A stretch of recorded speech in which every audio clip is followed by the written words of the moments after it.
Good morning, everyone. Welcome back to another week. I want to believe that your weekend was awesome. I want to thank every one of you that followed me last week, and I'm also anticipating that most of us will also join us again this week. Last week we talked about the article, and I told us that the article is divided into three main parts, which are the indefinite article, the definite article, and the omission of articles. So, we are going to continue with our lesson this morning by looking at.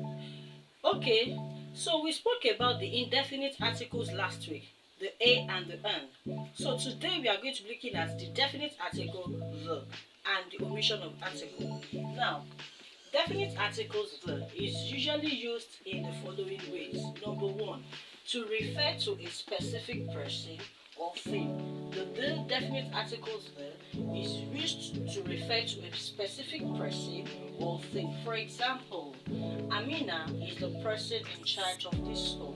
Amina is the. You are referring to the person.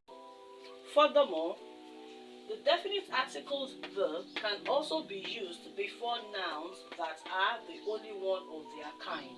It can be used before nouns that are the only one of their kind.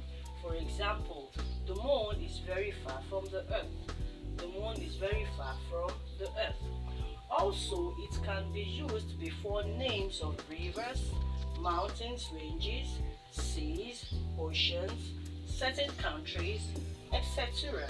For example, the ship sank in the Pacific Ocean. The ship.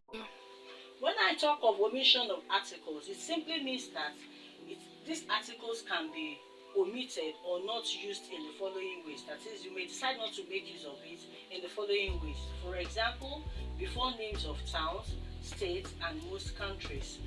Example, they are migrating to Canada. You may decide to say they are migrating to Canada instead of saying they are migrating to the Canada.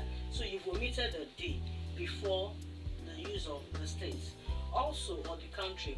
Also, it can be omitted before names of sports. Omission of articles. Articles can also be omitted before names of places. Articles can be omitted before names of places. For example, there are many tourists in Kamoko National Park. Instead of saying in the Kameko, it's time to say there are many tourists in Kamoko National Park. Also, places visited for normal purposes. You can decide to omit articles for places visited for normal purposes. For example, he came late to